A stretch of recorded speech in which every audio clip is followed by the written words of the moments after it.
Hi, I'm State Representative Shelley Rudnicki. I represent House District 67, which is Fairfield and Benton. I'm Representative Gary Drinkwater, representing District 27, which is the 5 towns of Elton, Argyle, Bradford, Corinth, Hudson, and my hometown of Milford.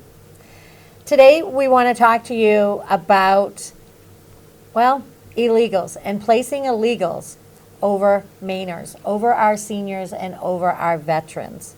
And that's been going on. I mean, it's been crazy what we're seeing both in the country and in the state of Maine. And the governor has also said that she wants to bring another 75,000 to Maine.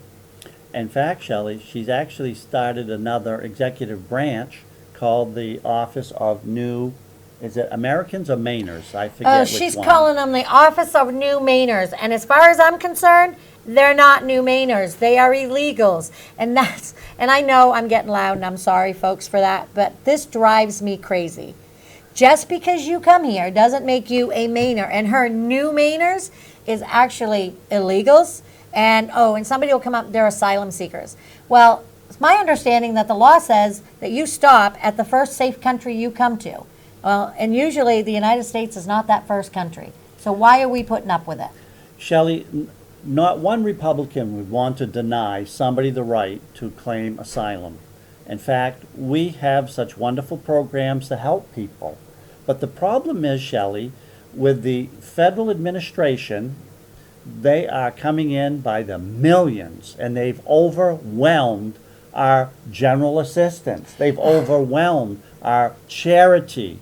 In fact, Shelley, we Republicans on the Labor Committee, upon reading a bill that said, can we please write a letter to our federal delegation saying, can you shorten the time period to give these people a work permit so they can get to work to start to pay their own way?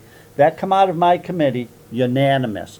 Some Republicans were upset with us, but as I explained to folks, listen, it's better to get them to work and start paying their own way than us to continue to pay 100% of housing, health care, food. Well, you know something, Gary? Do you know that if you go to another country, you have to show that you can be there? Now, let me explain that. My daughter studied abroad. She did a semester. Now, this was in Ireland. She did a semester in Ireland. Do you know when she got to Ireland, she had to go meet with their immigration officials, and she had to prove that she had money in her bank account. It had to be in hers, not my bank account, in her bank account to cover her 5 months in Ireland.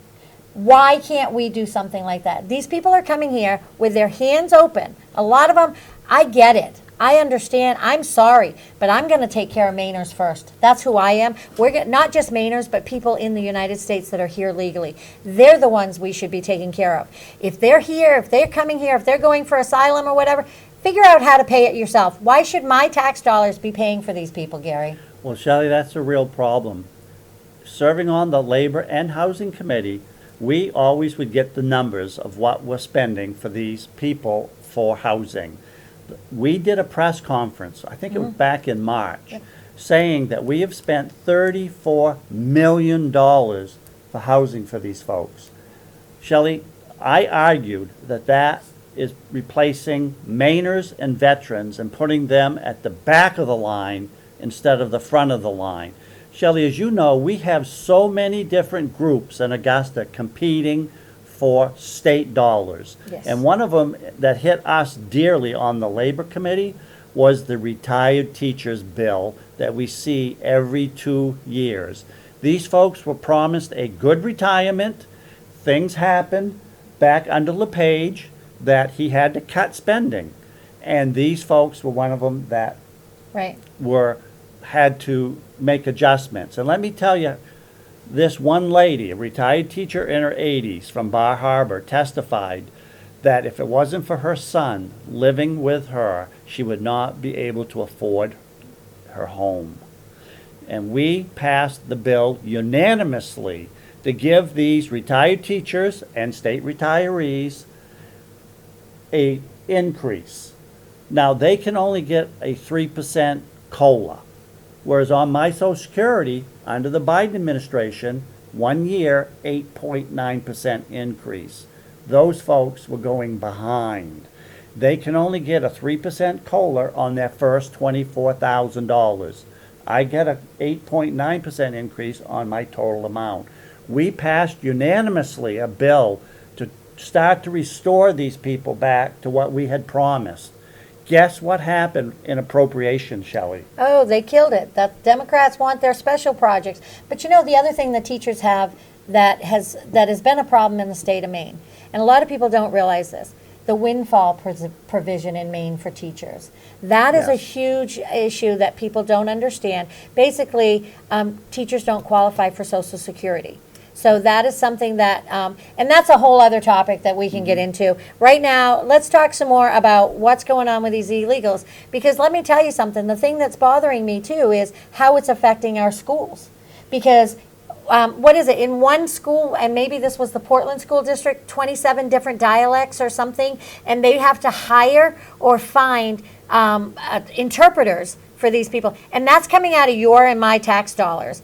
I'm sorry, this is again, you need to assimilate in this country. That means you learn to speak our language. You learn to speak English, because that's what we do. And that's fine if we have to teach them, but why are we, as taxpayers, picking up the cost of this? I was actually told recently about a family of 8 that moved into our community, and they now need interpreters. They're getting welfare assistance from my town. They're getting, and the thing is, they're taking an overwhelming, like you said earlier, our welfare systems that Mainers, true Mainers, not the new Mainers that the governor keeps calling them, the true Mainers here are the ones we need to worry about. I'm all for helping out and giving a helping hand, but not giving them everything.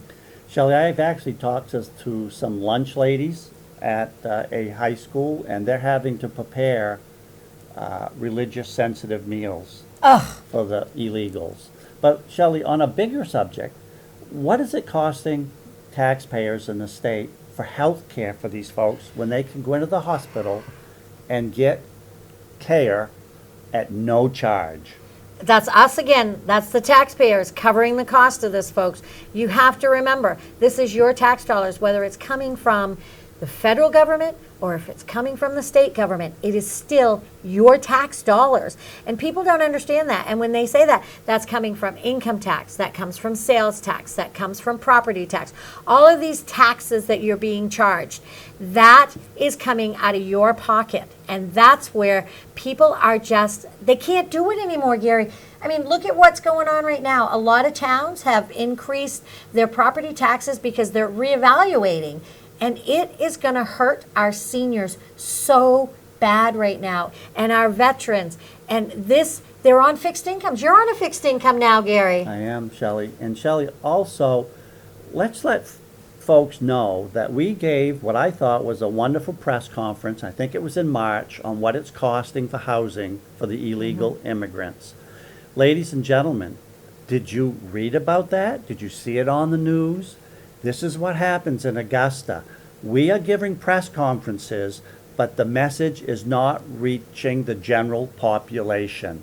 Yes, we can talk to Republicans, that's like talking to the choir, but we need independents and Democrats and Greens to hear the message that your tax dollars is supporting these people who are only going to be here a short while, and then they're going to probably leave, and they have drained our funds.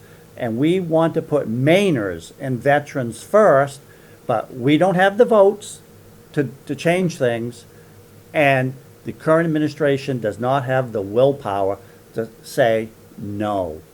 I think that's what it comes down to. We need to start saying no.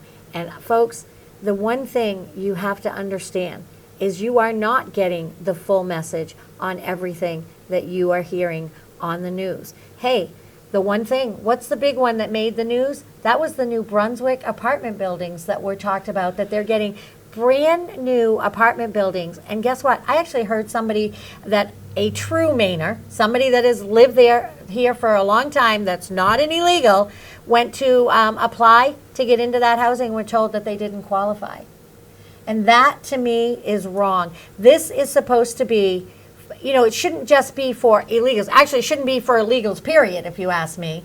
That's my opinion, and I'm going to stick with that one. It should be, if we're going to spend that kind of money, then have some skin in the game. I'm big about having skin in the game. If you are paying you some of the rents, if you're paying, but that's not what's happening now. These are $2,000 a month apartments that we as taxpayers, so not only did we pay to build the buildings, now we're basically going to pay for them to live for the next 2 years or longer. Ladies and gentlemen, just another reason why you need to vote Republican. Give us control of something so we can stop a lot of this madness. Thank you. Thank you.